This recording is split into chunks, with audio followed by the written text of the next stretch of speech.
అస్సలాము అలైకుం వరహమతుల్లాహ్.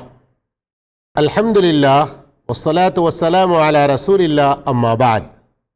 1445వ రమదాన్ ఈరోజు 11వ రోజు 11వ క్లాసులో మనం తెలుసుకోబోతున్నాము ప్రవక్త విధానం నఫిల్ ఉపవాసాలలో. మొదటి మాట, ఇందులో మొదటి విషయం, ఉపవాసంలో ప్రవక్త సల్లల్లాహు అలైహి వసల్లం వారి విధానం అందరికంటే పరిపూర్ణమైనది. కోరిన లక్ష్యాన్ని పొందే మార్గం మరియు అది మనస్సుకు ఏ భారం కాకుండా సులభతరంగా ఉండేది. అయితే ఈ మూడు మాటలు మీరు ఏదైతే విన్నారో ఇక్కడ, అందరికంటే పరిపూర్ణమైనది మరియు లక్ష్యాన్ని పొందడానికి మంచి మార్గం, ఇంకా ఈ ఉపవాసం పాటించడం మనస్సుకు భారం కాకుండా సులభతరం, ఈ మూడు విషయాలు ఉపవాసానికి సంబంధించిన ఖురాన్లోని ఔచిత్యాలు, మర్మం, హిక్మత్ ఏదైతే చెప్పడం జరిగినదో, అలాగే ప్రవక్త సల్లల్లాహు అలైహి వసల్లం వారి వేరే సహీ హదీతుల్లో అవి చదివితే బోధపడతాయి. అయితే మీరు మా యూట్యూబ్ ఛానల్లో ఉపవాసానికి సంబంధించిన ఎన్నో తెలుగు ప్రసంగాలున్నాయి, ఎందరో పండితులవి. వినండి. ఖురాన్ హదీసు ఆధారంగా సలఫ్ మన్హజ్ ప్రకారంగా ఈ జ్ఞానాన్ని నేర్చుకోండి. ఆరాధనల్లో మీకు మంచి ప్రోత్సాహం కలిగే అటువంటి ప్రసంగాలు అవి. ఇంకా సోదర మహాశివులారా, ప్రవక్త సల్లల్లాహు అలైహి వసల్లం నఫిల్ ఉపవాసాలు పెట్టడం ప్రారంభిస్తే ఇక మానుకోరు కావచ్చు, వదిలి పెట్టరు, ఉపవాసాలు ఎల్లప్పుడూ ఉంటూనే ఉంటారు కావచ్చు, అలా అనిపించేది. ఇక ప్రవక్త సల్లల్లాహు అలైహి వసల్లం కొన్ని సందర్భాల్లో ఉపవాసాలు వదులుకునేవారు. రమదాన్ కాదు సుమా, నఫిల్ ఉపవాసాల మాట జరుగుతుంది. వదులుకున్నప్పుడు ఇక ఉపవాసాలు ఉండరేమో అని అనిపించేది. ప్రవక్త సల్లల్లాహు అలైహి వసల్లం రమదాన్ తప్ప వేరే ఏ నెలలో పూర్తి నెల ఉపవాసం ఉండలేదు. మరియు షాబాన్ నెలలో ఉన్నంత ఎక్కువ సంఖ్యలో ఏ వేరే నెలలో ఉపవాసాలు ఉండలేదు. అలాగే ప్రవక్త సల్లల్లాహు అలైహి వసల్లం ఏ ఒక్క నెలలో కూడా కొన్ని నఫిల్ ఉపవాసాలు ఉండకుండా గడిసేది కాదు. గమనించండి, ప్రవక్త జీవితంలో తౌహీద్ తర్వాత నమాజ్, నమాజ్ తర్వాత ఉపవాసానికి ఎంత ప్రాధాన్యత ఉండినదో మనం కూడా నఫిల్ ఉపవాసాలు పాటించే ప్రయత్నం చేద్దాం. సంవత్సరాల తరబడి మొత్తం 11 నెలలు తినడంలోనే కాదు, అప్పుడప్పుడు ఉపవాసం ఉండడం. ఈ రోజుల్లో మెడికల్ సైన్స్ ఎంతోమంది డాక్టర్లు ఇచ్చే సలహా 1400 సంవత్సరాల క్రితం ఇస్లాం ఈ నఫిల్ ఉపవాసాల ద్వారా మనకు మంచి డైట్ ప్లాన్ ఇచ్చింది. ఇంకా ప్రవక్త సల్లల్లాహు అలైహి వసల్లం ప్రత్యేకించి శుక్రవారం రోజున ఉపవాసం ఉండటాన్ని ఇష్టపడేవారు కాదు. మరియు సోమవారం, గురువారం ప్రత్యేకించి ఉపవాసాలు పాటించేవారు. ఇంకా ప్రయాణంలో ఉన్న లేదా స్థానికంగా ఉన్న అయ్యామె బీద్ అంటే ఇస్లామియా క్యాలెండర్ ప్రకారం చంద్రమాసంలోని 13, 14, 15 తేదీలలో ఉపవాసాలు ఎప్పుడూ వదిలేవారు కారు. ఎందుకో తెలుసా? ఎవరైతే ప్రతి నెల 3 రోజుల ఉపవాసాలు పాటిస్తారో వారికి సంవత్సరమంతా ఉపవాసం ఉన్నంత పుణ్యం లభిస్తుంది. 4వ విషయం, ఇక్కడ మీరు చూస్తున్నట్లు ప్రవక్త సల్లల్లాహు అలైహి వసల్లం ప్రతి నెల ప్రారంభ 3 రోజులు ఉపవాసం ఉండేవారు. అయితే ఇక్కడ అరబీలో గుర్రతు కుల్లి షహర్ అన్నటువంటి హదీత్ వచ్చి ఉంది. అయితే ఈ గుర్ర అన్నదానికి ఒక భావం ప్రతి నెల ఆరంభం, మరియు దీని మరొక భావం మెరుస్తున్నటువంటి తెల్లని రోజులు అని కూడా వస్తుంది. అయితే ఈ మెరుస్తున్న రోజులు ఎప్పుడు ఉంటుంది? దేన్నంటారు? పౌర్ణమి రాత్రులు, 14వ తారీఖు నాడు పౌర్ణమి రాత్రి అంటాము కదా, చంద్రుడు నిండు చంద్రుణ్ణి మనం చూస్తాము, లైలతుల్ బద్ర్. అయితే ఆ 13, 14, 15 తారీఖులను కూడా గుర్ర అని అనడం జరుగుతుంది. అందుకొరకే ఇక్కడ ఇమామ్ ఇబ్నుల్ ఖయ్యిమ్ రహిమహుల్లా గారు ఆ హదీసు ఆధారంగా 2 మాటలను ప్రస్తావించారు. అయితే గమనించండి, నెలలో 3 రోజుల ఉపవాసాలు అయ్యామె బీద్ 13, 14, 15 తారీఖున ఉండడం చాలా మంచిది. ప్రత్యేక ప్రోత్సాహం. కొందరి సహాబాలకు వసియత్ కూడా ప్రవక్త సల్లల్లాహు అలైహి వసల్లం చేశారు. ఒకవేళ ఎవరైనా వేరే ఏ రోజుల్లో 3 రోజులు ఉన్నా కానీ నెలలో ఈ 3 రోజుల ఉపవాసం ఘనత లభిస్తుంది. 5వ విషయం, ప్రవక్త సల్లల్లాహు అలైహి వసల్లం షవ్వాల్ నెలలో 6 ఉపవాసాల ఘనతలు తెలియజేస్తూ చెప్పారు. రమదాన్ వెంటనే ఈ ఉపవాసాలు ఉంటే పూర్తి కాలం ఉపవాసం ఉన్నట్లు పుణ్యం లభిస్తుంది. ఎలా? అయ్యాము కసియామి దహర్ అని హదీసులో వచ్చి ఉంది. అంటే ఏమిటి భావం? ఎవరైతే ప్రతి రమదాన్ తర్వాత షవ్వాల్ నెలలో 6 ఉపవాసాలు ఉంటారో వారికి సంవత్సరమంతా ఉపవాసం ఉన్నటువంటి పుణ్యం. ప్రతి సంవత్సరం ఇలా ఉంటే తాను జీవితాంతం ఇలా ఉపవాసం ఉన్నటువంటి పుణ్యం లభిస్తుంది కదా. లెక్క అర్థమైందా? మ్యాథమెటిక్స్. ఆయన ఆషూరా ముహర్రం యొక్క 10వ తారీఖున ఉపవాసాన్ని మిగతా ఉపవాసాల కంటే ఎక్కువ ప్రాధాన్యతనిస్తూ ఉండేవారు. ముహర్రం నెలలో సర్వసామాన్యంగా ఈ ఉపవాసాల ఘనతలో చాలా హదీసులు మరియు ప్రత్యేక ప్రసంగాలు జరుగుతాయి. అవి కూడా ఉన్నాయి మా ఛానల్లో. అయితే ఎవరైతే ఆషూరా రోజున ఉపవాసం ఉంటారో వారి 1 సంవత్సరం పాపాలు మన్నించబడతాయి. 6వ విషయం, ప్రవక్త సల్లల్లాహు అలైహి వసల్లం అరఫా అంటే జిల్హిజ్జా 9వ తారీఖున ఉపవాసం గురించి ఇలా అన్నారు. ఎవరైతే అరఫా రోజున ఉపవాసం ఉంటారో వారి గత 1 సంవత్సరం మరియు రాబోయే 1 సంవత్సరం మొత్తం 2 సంవత్సరాల పాపాలు మన్నించబడతాయి. అయితే ఇక్కడ గమనించాలి, అరఫా 1 ఉపవాసానికి బదులుగా 2 సంవత్సరాల పాపాలు మన్నించబడతాయి. ఈ పాపాల గురించి ధర్మవేత్తలు అంటారు సగీరా, చిన్న పాపాలు, ఘోరమైన పెద్ద పాపాలు కాదు. వాటి గురించి ప్రత్యేకమైన తౌబా అవసరం.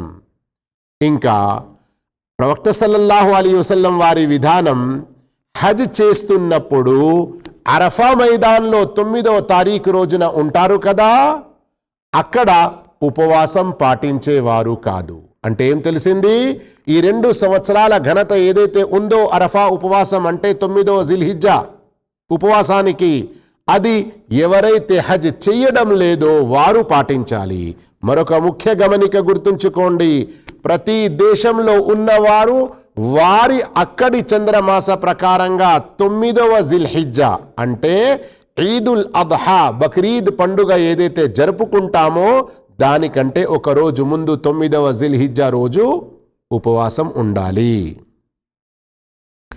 7వ విషయం, ప్రవక్త సల్లల్లాహు అలైహి వసల్లం ఎప్పుడూ నిరంతరంగా ఉపవాసాలు పాటించలేదు. దానికి భిన్నంగా ప్రవక్త ఏం చెప్పారు? ఎవరైతే నిరంతరంగా ఉపవాసాలు పాటిస్తాడో అతడు ఉపవాసము లేనట్లే మరియు ఇఫ్తార్ కూడా చేయనట్లే.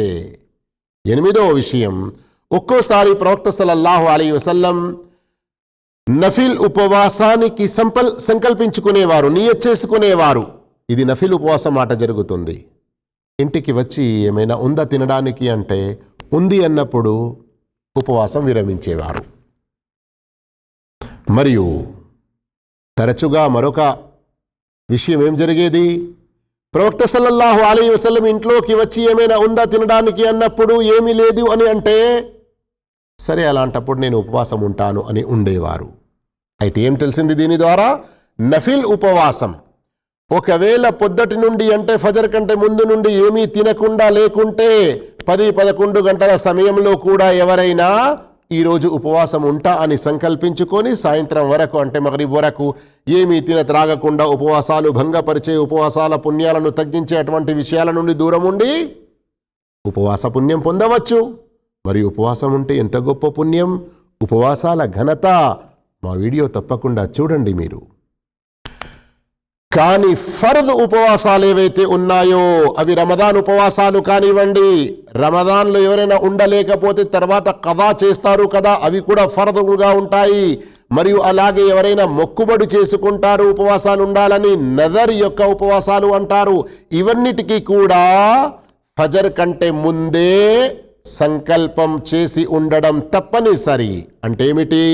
రమదాన్లో ఎవరైనా, ఉదాహరణకు మొదటి రోజే అనుకోండి, ఎవరైనా పడుకున్నారు, అల్లాహు తాలా హిదాయత్ ఇవ్వుగాక, ఫజర్ కూడా తప్పిపోయింది, 9 లేశారు. ఈరోజు రమదాన్ మొదటి రోజు అంట కదా, సరే నేను ఉపవాసం ఉంటాను. ఇలా కుదరదు. ఎందుకంటే ఫర్ద్ ఉపవాసం ఫజర్ కంటే ముందే దీని యొక్క సంకల్పం అయి ఉండాలి, చేసి ఉండాలి. 9వ విషయం, ప్రవక్త సల్లల్లాహు అలైహి వసల్లం ఇలా అన్నారు, మీలో ఎవరైనా ఉపవాస స్థితిలో ఉన్నప్పుడు అతనిని ఎవరైనా భోజనానికి ఆహ్వానిస్తే, పిలిస్తే, దావతిస్తే, అతను వారితో ఈరోజు నేను ఉపవాసంతో ఉన్నాను అని అనాలి. నఫిల్ ఉపవాసాల గురించి ప్రవక్త సల్లల్లాహు అలైహి వసల్లం వారి కొన్ని పద్ధతులు మనం తెలుసుకున్నాము. ఇక రండి ప్రవక్త విధానం ఇతికాఫ్లో. మొదటి విషయం, ప్రవక్త సల్లల్లాహు అలైహి వసల్లం రమదాన్ చివరి 10 రోజులలో చివరి దశలో ఇతికాఫ్ పాటించేవారు. మరియు ఈ పద్ధతి ఆయన మరణం వరకు పాటిస్తూ వచ్చారు. ఒకసారి రమదాన్లో ఇతికాఫ్ పాటించనందుకు షవ్వాల్ నెలలో దాన్ని ఖదా చేశారు. రెండో విషయం, ప్రవక్త సల్లల్లాహు అలైహి వసల్లం లైలతుల్ ఖద్ర్ ఘనమైన రేయి, దాని ఘనతను పొందడానికి ఆ రేయిని, ఆ లైలతుల్ ఖద్ర్ని అన్వేషించటానికి ప్రారంభ రమదాన్లోని మొదటి దశలో, ఆ తర్వాత 2వ దశలో, ఆ తర్వాత 3వ దశలో ఇతికాఫ్ చేశారు.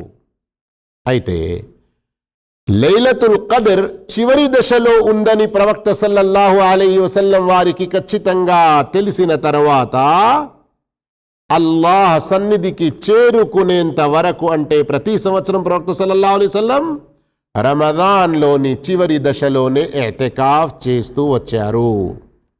మూడో విషయం, ప్రవక్త సల్లల్లాహు అలైహి వసల్లం ఉపవాసమున్న స్థితిలోనే ఇతికాఫ్ పాటించేవారు.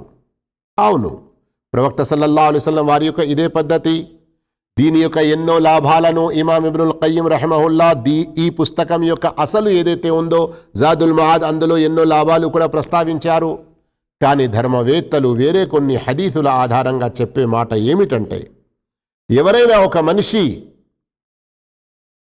ఉపవాసం ఉండేటువంటి శక్తి లేదు, ధార్మిక కారణం అతని వద్ద ఉన్నది ఉపవాసం ఉండకపోవడానికి, ఒకవేళ అతను ఇతికాఫ్ ఉండాలనుకుంటే, లేదు ఉపవాసంతోనే ఉండాలి అని ఇలాంటి షరతు పెట్టి ఉపవాసం ఉండలేకపోతున్నాడు ధార్మిక కారణం వల్ల, ఇక ఇతికాఫ్ పుణ్యం కూడా పొందకుండా చేద్దామా అతన్ని?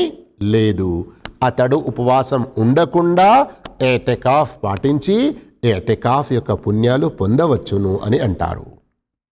4వ విషయం, ప్రవక్త సల్లల్లాహు అలైహి వసల్లం గుడారం డేరా వేయాలని ఆజ్ఞాపించేవారు.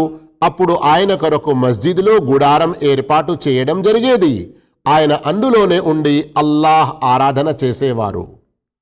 ఆ కాలంలో అలాంటి గుడారం మస్జిద్లో వేయడం వల్ల ఇలాంటి ముసల్లీలకు, నమాజీయులకు అభ్యంతరం ఉండకపోయేది, ఇబ్బంది కలగకపోయేది కనుక వేయడం జరిగినది. ఇప్పుడు మనం ఏదైనా కొన్ని పల్లెటూర్లలో అనుకోండి, లేదా కొన్ని నగరాల్లో కూడా మస్జిదులలో ఒక 4 ఇతికాఫ్ చేయడానికి వచ్చి 4 మూలల్లో గుడారాలు వేసుకొని స్థిరంగా వాటిని అలాగే ఉంచేది ఉంటే, ఇతికాఫ్ ఉన్నన్ని రోజులంతా అక్కడ వేరే సౌకర్యాలకు, వేరే పనులకు, నమాజీవులకు ఏదైనా ఇబ్బంది కలగవచ్చు. అందుకొరకు సర్వసామాన్యంగా మన ప్రాంతాల్లో ఎలానైతే కొన్ని చిన్న తాళ్లతో ఒక చాదర్ లాంటిది కట్టి ఒక ప్రత్యేక స్థలం, నమాజ్ సమయంలో జమాత్తో నమాజ్ చేసేటప్పుడు దాన్ని పైకి లేపేస్తారు, తర్వాత మళ్ళీ దాన్ని కిందికి దించేస్తే ఎతికాఫ్ పాటించేవారు ఒంటరిగా ఏకాంతంగా ఉండి అల్లా ఆరాధన చేయడానికి మంచి అవకాశం ఉంటుంది. మరికొన్ని ప్రత్యేకంగా మస్జిదులు కట్టే సందర్భంలోనే ఎతికాఫ్ ఇలాంటివన్నీ ఉద్దేశించి కూడా కట్టడం జరుగుతుంది. మరి చాలా మంచిది, అల్హమ్దులిల్లా, ఉలమాలు ఇచ్చిన ఫత్వాల ప్రకారంగా. ఐదో విషయం, ప్రవక్త సల్లల్లాహు అలైహి వసల్లం ఎతికాఫ్ పాటించాలని సంకల్పించుకుంటే ఫజ్ర్ నమాజ్ తర్వాత ఆ గుడారంలోనికి ప్రవేశించేవారు. ధర్మవేత్తలు ఇక్కడ కొన్ని పద్ధతులు ఏం తెలుపుతున్నారంటే, ఎవరైతే మొత్తం ఒక పూర్తి దశ, రమదాన్ చివరి దశ ఎతికాఫ్ ఉండాలనుకుంటున్నారో వారి కొరకు ఉత్తమమైన విషయం, ముస్తహబ్, చాలా మంచి విషయం ఏమిటంటే 20వ తారీఖు యొక్క ఉపవాసం విరమించడానికి, ఇఫ్తార్ చేయడానికి, లేదా కనీసం మగ్రిబ్ నమాజ్ ఏదైతే ఉంటుందో అక్కడి నుండి 21వ రాత్రి ప్రారంభమవుతుంది కదా, ఆ మగ్రిబ్ నమాజ్కు వచ్చినప్పుడే సిద్ధమై వచ్చేసేయాలి. ఆ రాత్రి మస్జిద్లో ఆరాధనలో గడపాలి. ఆ తర్వాత ఫజర్ నమాజ్ చేసుకున్నాక తన ఆ ప్రత్యేక స్థలంలో ప్రవేశించవచ్చును. ఆరో విషయం, ఇతికాఫ్లో ఉన్నప్పుడు ప్రవక్త సల్లల్లాహు అలైహి వసల్లం వారి పడక గుడారంలో పెట్టబడేది. ఆయన తమ డేరాలో ఒంటరిగా ఉండేవారు. అయితే ఇక ప్రవక్త పెట్టారు మంచం, నేను కూడా నా మంచాన్ని తీసుకొచ్చుకుంటా, నా మొత్తం బెడ్రూమ్ సెట్ని తీసుకొచ్చుకుంటా, ఇలా చేయకండి. అక్కడ ఆ సందర్భంలో ఆ అనుకూలత ఉండినది, అలా చేయడం జరిగింది. మీరు దానికి బదులుగా మీ సౌకర్యం ప్రకారంగా ఏదైనా ఫోల్డింగ్ మంచం, నమాజ్ చేసే సమయంలో దాన్ని ఒక మడతబెట్టి మళ్ళీ మూలకు చేయవచ్చు. అలాంటిది వేసుకుంటే, ఇక్కడ చెప్పే ఉద్దేశం ఏంటి, మన వ్యక్తిగత ఏదైనా ప్రయోజనాన్ని సామాజిక జమాతు వారి ప్రయోజనంపై ప్రాధాన్యత ఇవ్వకూడదు. గమనించాలి అక్కడ పరిస్థితులను. ఏడో విషయం, ప్రవక్త సల్లల్లాహు అలైహి వసల్లం ఇతికాఫ్ స్థితిలో ఉన్నప్పుడు తమ ఇంటికి కేవలం తమ ముఖ్యమైన అక్రమకుముల్లాహు అఅజ్జకుం మలమూత్ర విసర్జన, స్నానం లాంటి అవసరాలకు మాత్రమే వెళ్ళేవారు. ఎనిమిదో విషయం, ప్రవక్త సల్లల్లాహు అలైహి వసల్లం ఇతికాఫ్ స్థితిలో తమ తలను ఈ విధంగా ఆయిషా రదియల్లాహు తఆలా గారి వైపు తీసేవారు. అప్పుడు ఆమె బహిష్టు స్థితిలో ఉండి కూడా ఆయన తలను కడిగి దువ్వేది. అయితే గుర్తుంచుకోండి, ఇది మస్జిద్ యొక్క గోడ అంటే ఇటువైపున మస్జిద్, అటువైపున ప్రవక్త సల్లల్లాహు అలైహి వసల్లం వారి భార్యల గదులు. అందులో మొదటిది ఆయిషా రదియల్లాహు తఆలా వారి గది, మధ్యలో ఒక కిటికీ లాంటిది ఉండేది. దాని నుండి ప్రవక్త సల్లల్లాహు అలైహి వసల్లం తల ఇలా బయటికి చేస్తే ఆమె అక్కడ కడిగేది, దువ్వేది. తొమ్మిదవ విషయం, ప్రవక్త సల్లల్లాహు అలైహి వసల్లం ఇతికాఫ్లో ఉన్నప్పుడు ఎవరైనా భార్య గుడారంలోకి ప్రవక్తను కలవడానికి వస్తే ఆయన వారితో మాట్లాడడం తప్ప ఇతరత్రా ఏదీ చేసేవారు కాదు. వారు వెళ్ళడానికి లేచి నిలబడితే అది రాత్రిపూట గనక ప్రవక్త సల్లల్లాహు అలైహి వసల్లం కొంత దూరం తోడుగా అంటే మస్జిద్ బయటికి ప్రాంగణంలోకి వచ్చేవారు.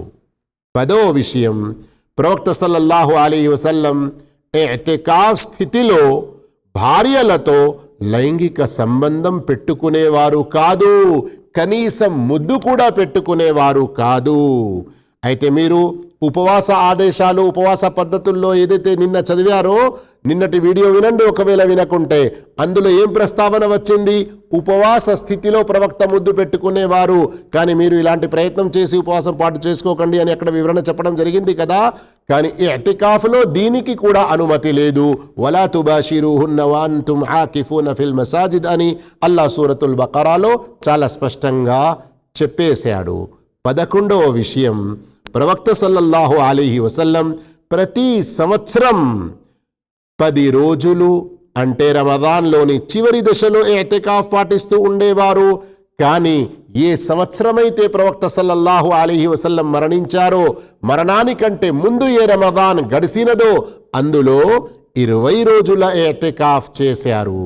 సోదర మహాశివులారా, సోదరిమనులారా, ఇక్కడి వరకు అల్హమ్దులిల్లా మనం ఈరోజు ప్రవక్త సల్లల్లాహు అలైహి వసల్లం వారి విధానం నఫిల్ ఉపవాసాలలో మరియు ఇతికాఫ్లో ఎలా ఉండేది తెలుసుకున్నాము.